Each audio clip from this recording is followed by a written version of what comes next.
Assalamualaikum warahmatullahi wabarakatuh. Halo teman-teman sekalian, berjumpa lagi di channel saya.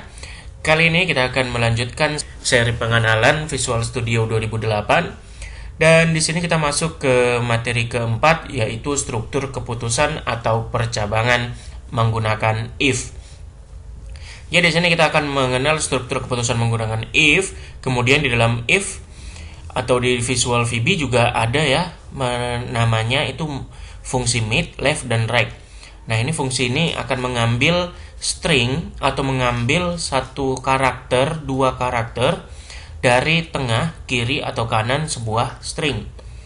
Nah, jadi kita akan mempelajari itu. Oke, yang pertama kita lihat dulu. Di sini ada struktur dari keputusan if ini ya. Nah, ada tiga di sini ya. Yang pertama if tunggal. Jadi dia mengecek if, cek kondisi, dan statement gitu ya. Hanya tunggal, hanya satu baris gitu. Jadi di sini jika variabel c-sex sama dengan p, maka komen sama dengan perempuan gitu ya. Hanya satu baris ini gitu. Jika kondisi seksnya L, maka komentarnya laki-laki gitu. Jadi baca seperti itu. Jika kondisinya terpenuhi, yaitu kondisinya adalah jenis kelaminnya L, maka statement jalankan, yaitu berikan nilai laki-laki ke variabel komen. Nah, itu untuk if tunggal. Kita lanjut ke bentuk if berikutnya, yaitu if ganda. Jadi di sini ada tambahan else ya, ada tambahan else. Berarti kalau yang di atas tadi, jika kondisi benar gitu ya, jika kondisi benar, maka jalankan statement. Jika kondisi salah, tidak terjadi apa-apa. Nah, itu if tunggal. Jadi dia hanya mengecek apakah benar gitu ya. Jika kondisinya benar, jadi kondisi ini benar, maka lakukan statementnya, jalankan statementnya. Jika salah, tidak terjadi apa-apa, tidak ada proses apa-apa. Nah, kalau di if dan else atau if ganda ini, dia punya else. Jadi jika kondisinya benar, maka statementnya dijalankan. Nah, jika kondisi salah, else yang akan berjalan. Statement pada else. Jadi di sini ya, jika kondisinya benar, maka statement yang true dijalankan. Oke, ini statement di sini. Gitu. Kemudian jika kondisi salah, maka statement ini tidak dijalankan. Statement 1 2 ini tidak dijalankan. Melainkan yang dijalankan adalah statement pada else. Jadi jika kondisi pada if salah, maka statement else yang akan berjalan. Oke? Kita lihat di sini contohnya. Jika kondisi benar, di mana jenis kelaminnya adalah perempuan, kondisinya harus jenis kelamin perempuan, berarti ini benar, maka statementnya yang dijalankan, yaitu berikan nilai perempuan ke variabel komen. Tapi jika kondisinya salah, maka statement ini tidak dijalankan. Berarti dia masukkan input misalnya L gitu ya, bukan P. Maka statement ini tidak dijalankan karena kondisinya salah, maka else yang dijalankan, yaitu komen sama dengan laki-laki. Jadi jika kondisinya benar, maka ini dijalankan, statementnya dijalankan. Jika kondisinya salah, maka else yang akan berjalan statementnya. Seperti itu. Oke. Nah, itu untuk if ganda. Kemudian ada if majemuk. Jadi banyak ya. Bisa kondisinya banyak. Kalau tadi rata-rata kondisinya cuma satu. Gitu ya, kondisi cuma satu. Kemudian di if dan else if dan else ini atau if majemuk, dia banyak if-nya atau kondisinya banyak. Jika kondisi 1 benar, maka statement 1 jalankan. Jika kondisi 1 salah, maka maka kondisi kedua dicek. Nah, jika kondisi 2 benar, maka statement yang kedua dijalankan. Selesai gitu. Tapi jika kondisi 2 pun salah, maka dia akan mengecek ke kondisi 3. Nah, ini kondisi 3 ya. Nah, jika kondisi 3 benar, maka statement 3 dijalankan. Gitu. Jika statement 3 pun salah, jika kondisi ketiga pun salah, maka else terakhir yang dijalankan, begitu seterusnya. Jadi seperti ini. Jika angka sama dengan 1, maka ya nilainya 1 gitu ya. Tapi kalau angkanya 2, berarti salah ini ya. Ini salah, maka dia cek ke else if, yaitu kondisi kedua. Dia cek lagi, angka sama dengan 2, benar. Jadi kondisinya benar, maka komentarnya atau nilainya kita beri 2 seperti ini. Nah, tapi jika 3 nilainya, apakah kondisi angka sama dengan 1 benar, 3 salah? Kondisi angka sama dengan 2 dengan angka kita 3 benar atau salah? Salah kan? Berarti else yang akan berjalan, komen 4 gitu ya, atau komen 3 di sini gitu. Nah, contoh ke penerapannya dalam Visual Studio kita lihat di sini. Jadi nanti kita akan membuat sebuah label, 2 buah label, kemudian ada 2 buah text box dan juga 1 tombol proses, 1 button. Kemudian di sini kita lihat codingnya. Nah, jadi ini button proses dengan eventnya klik. Dan di sini kita pakai variabel ya. Di sini ada variabel. Jadi untuk penulisan variabel seperti ini. Dim ini untuk deklarasi variabel. Oke. Ini adalah deklarasi variabel. Bahwasannya kita akan membuat variabel. Ini digunakan dim. Kemudian nama variabelnya cat atau keterangan bebas, nama variabel bebas ya. S adalah untuk deklarasi tipe datanya. Sama kayak dim tadi. Jadi kalau untuk deklarasi variabelnya menggunakan kata dim, kemudian untuk deklarasi tipe datanya menggunakan S. Dan setelah S adalah tipe datanya. Dan tipe data kita sama-sama tahu ada string, ada integer, ada double, dan ada float. Banyak ya? Gitu, banyak gitu. Oke, baik. Kita lanjut. Jadi ini pembuatan variabel ya. Ini pembuatan variabel. Gitu. Dim deklarasi variabelnya, cat nama variabelnya, S adalah deklarasi tipe datanya, dan berikutnya adalah adalah tipe datanya. Gitu. Baik. Oke, di sini harusnya xcat ya. Di sini xcat. Nah, di sini harusnya xcat. Jadi di sini xcat sama dengan gagal. Jadi ini kita masih pakai if tunggal. Oke, kita masih if tunggal. Makanya kita beri nilai awal di sini. Nah, di input tadi nilainya, jika nilai titik text, berarti yang ini kita input di sini. Ini kita input ya. Jika nilai titik text lebih besar atau sama dengan 60, berarti dari 60, 61, 62 gitu ya.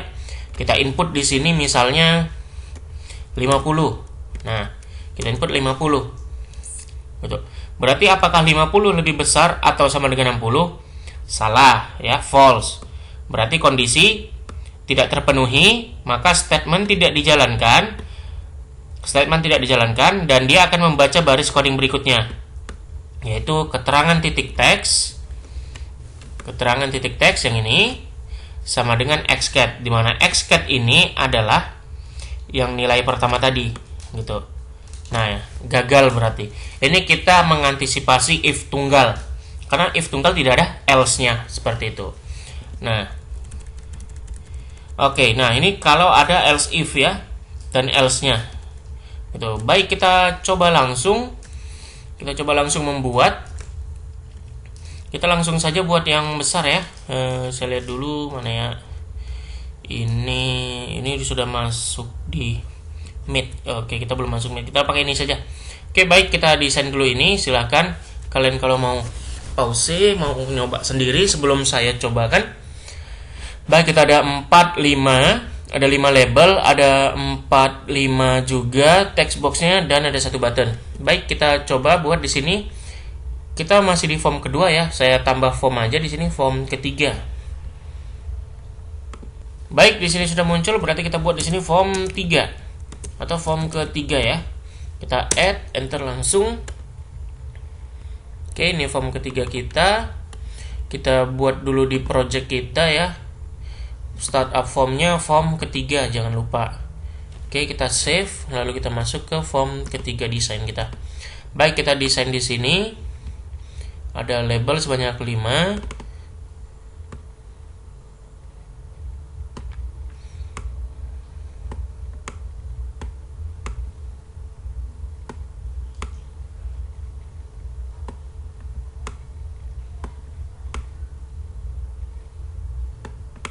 Belum 4, nanti di sini 5 ya.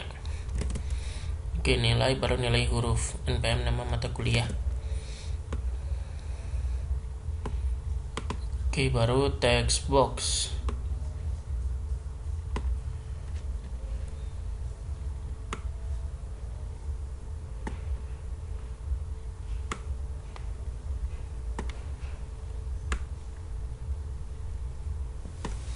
Kita kecilin.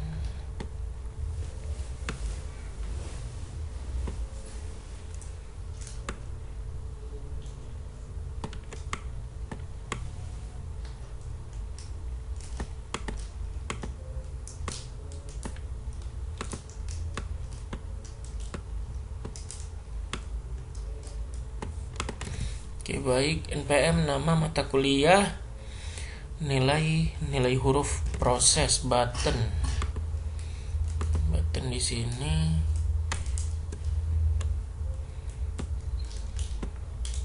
Oke, ini button kita. Oke, baik, kita ganti. Kalian boleh suka hati ya desainnya mau gimana ya. Yang penting kita coba di sini. Ini kita ganti teksnya menjadi NPM. Kemudian untuk label 2 ini adalah nama, dan ketiga adalah mata kuliah.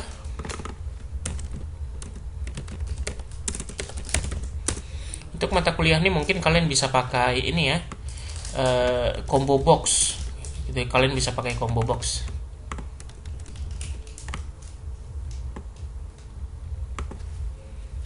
Oke, baik, di sini label 4 adalah nilai 0 sampai 100. Dan 0 sampai 100 gitu, nggak masalah, kita gitu aja. Sini adalah nilai huruf. Label 5 adalah nilai huruf. Oke, kita geser dan kita ganti satu-satu. Ini teks kosong, name-nya aja kita ganti untuk text box adalah txt npm. Di sini nama adalah name-nya txt nama. Dan di mata kuliah biasa txt makul, kita singkat aja. Kemudian ini nilai angka, txt n angka atau txt angka gitu ya, txt angka atau txt nilai. Yang itu baru txt huruf, boleh txt nilai. Di sini huruf, txt huruf. Atau kalian mau buat keterangan, boleh, silakan, bebas. Dan di sini button namanya btn proses. Dengan teksnya kita ganti juga, yaitu proses. Oke, baik, kita sudah buat di sini sebuah form sederhana untuk menggunakan struktur percabangan if. Jadi kita lihat di sini codingnya ya. Nah, dia akan dia akan membandingkan nilai titik teks atau txt nilai kita. Kemudian jika benar kondisinya, maka kita lakukan statementnya, yaitu memberikan nilai huruf A atau B, C, D, E, dan E ke text box txt huruf kita. Baik, kita coba. Berarti sekarang di tombol proses kita double klik dan di sini ya. Nah, baik, kita coba. Berarti if txt nilai titik teks sama dengan atau lebih besar sama dengan 80, dan txt huruf titik teks sama dengan nilai A, itu ya. Baru else if. Nah, kita pakai else if di sini. Nah, else if txt nilai titik teks lebih besar sama dengan 70, dan txt huruf titik teks sama dengan B. Else if txt nilai titik teks sama dengan lebih besar sama dengan 60, dan txt huruf titik teks sama dengan C. Else if txt nilai titik teks lebih besar sama dengan 50, dan txt huruf titik teks sama dengan D. Oke, baru yang terakhir kita masukkan else txt hurufnya titik teks sama dengan E. Nah, jadi gitu ya teman-teman ya. Kita coba lihat di sini. Nah, jika button proses diklik, ketika button proses diklik, apa yang akan terjadi? Yaitu lakukan pengecekan nilai. Nah, if di sini juga bisa kita katakan pengecekan ya, pengecekan nilai, pengecekan kondisi gitu. Di sini kondisinya adalah kita akan mengecek nilai yang diinput pada text box nilai apakah lebih besar dari nilai tertentu. Dimana yang pertama kita akan ngecek nilai 80. Jika yang diinput adalah 80 ke atas, lebih besar atau sama dengan 80 di sini ya, berarti 80 ke atas, maka nilai hurufnya atau keterangannya dia mendapat nilai A. Nah, jadi jika nilainya di atas 70, berarti B. Di atas 60 berarti C, di atas 50 berarti D. Selebihnya berarti di bawah 50. 49 ke bawah gitu ya. 49 ke bawah, 49 ke bawah, 48, 47, 46 sampai 0 sampai minus, maka nilainya adalah E. Seperti itu. Jadi jika 101, 102, 1000 pun, 900.000 pun diinput, maka dia akan mencapai nilai A gitu. Oke, kita coba. Sini kita jalankan programnya.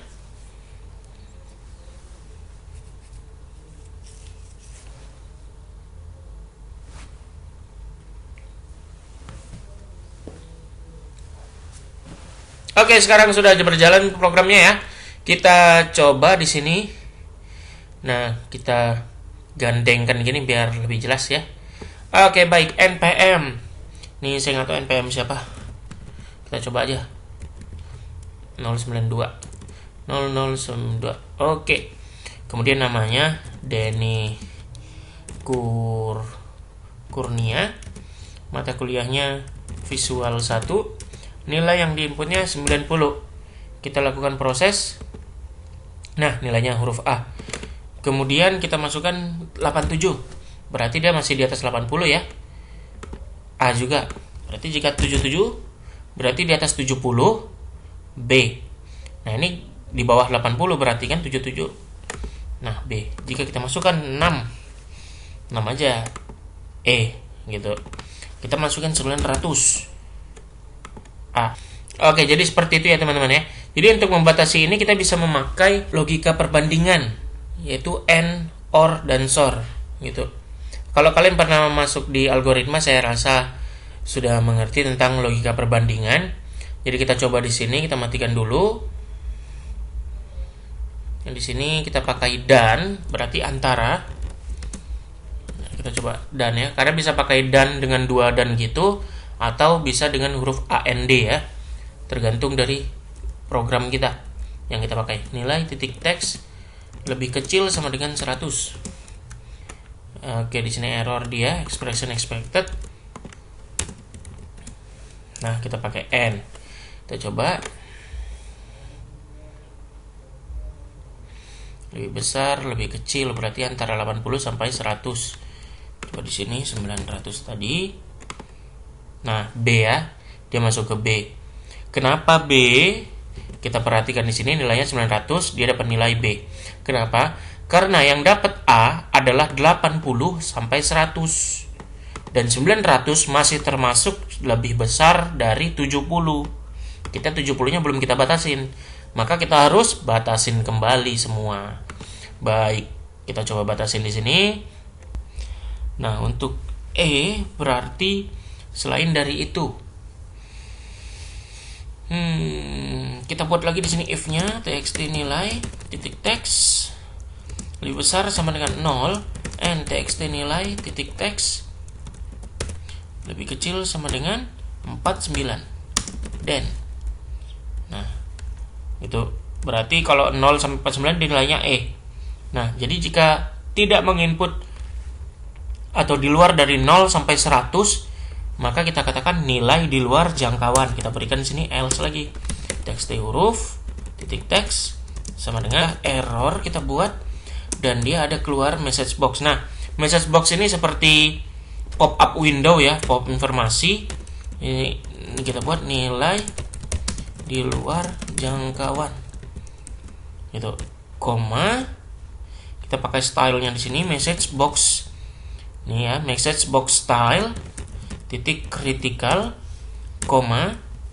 Nah, di sini pesannya peringatan atau caption di atas itu. Oke. Jadi message box digunakan untuk mengeluarkan pop-up, informasi pop-up. Jadi informasinya apa? Ya kan? Koma, tipe message box-nya, critical information, yes no cancel, banyak ya. Kemudian caption-nya. Caption itu di atas seperti nama form kita. Oke, kita coba di sini ya. Kita simpan, kita jalankan.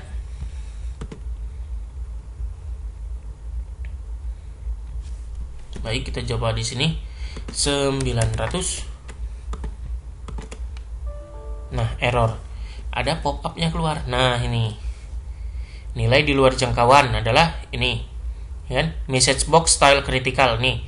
Tanda X ini critical. Kemudian yang belakang tadi adalah caption-nya, peringatan. Nih dia. Oke, itu message box. Ini message box ya yang muncul ini. Oke, baik. Saya rasa itu sudah cukup untuk materi ini. Ya, kita lanjut ke modul kita cek. Oke, di sini ada kayak apa ya, key press ini jika di enter. Nah, jadi ini misalnya txt nilai, kita nggak usah pakai tombol button lagi. Jadi ketika kita input 90 langsung enter gitu ya, langsung enter. Nah, maka dia akan menjalankan button proses. Ya sama aja kan. Atau isi dari button proses ini yang tadi ini ya, kalian ketikkan di sini. Oke, saya cobakan lah gitu biar ngerti. Jadi if tombol 13. Ini 13 adalah kode ASCII dari enter ya. Jadi jika txt nilai ada penekanan tombol, eventnya adalah penekanan tombol. Ada tombol yang ditekan, itu event untuk txt nilai. Tombol yang ditekan maksudnya adalah tombol dari keyboard ya. 13 di sini adalah enter gitu. Baik, kita coba di sini. Jadi di sini button proses kita nggak pakai. Kita buat dulu di sini deh. Oke, kita ambil di sini txt nilai. Kemudian di sini kita ambil key press. Mana key press? Oke, di sini key press. Nah, ini sudah jadi. Jadi tadi dim tombol S. Ayo, S integer.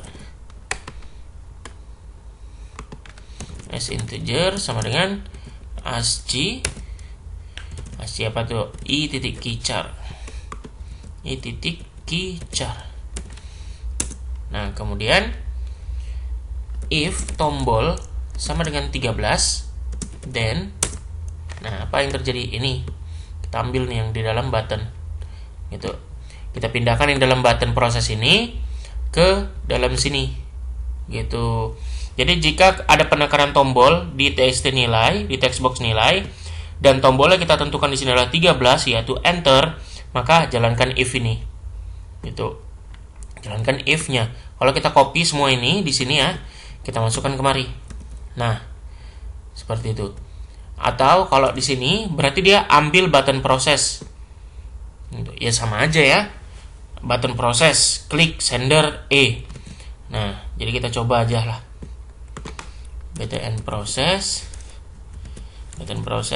klik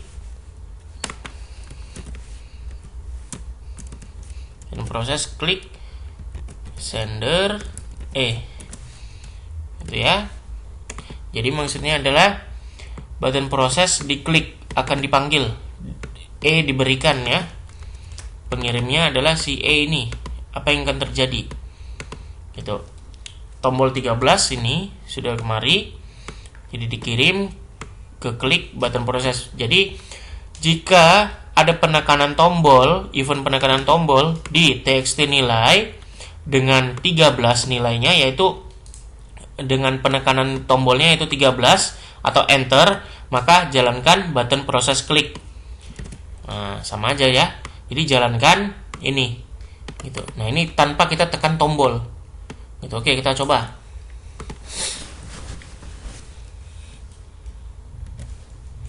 Nah, di sini kita masukin 80. Ini kita langsung enter. Nah, muncul. Tuh ya. Muncul. Oke, kita langsung enter 68. Nah, C. Tanpa menekan tombol proses. Gitu. Oke. Nah, jadi kalau kalian tidak mau tekan tombol proses, maka ya ini saja isi dari tombol proses ini kalian masukkan ke dalam if ini. Seperti itu. Oke, saya rasa itu aja. Ini kita nggak usah kita pakai. Ini hanya penjelasan sedikit mengenai event-event yang lain ya. Dari text box ada event key press. Baik, kita lanjutkan.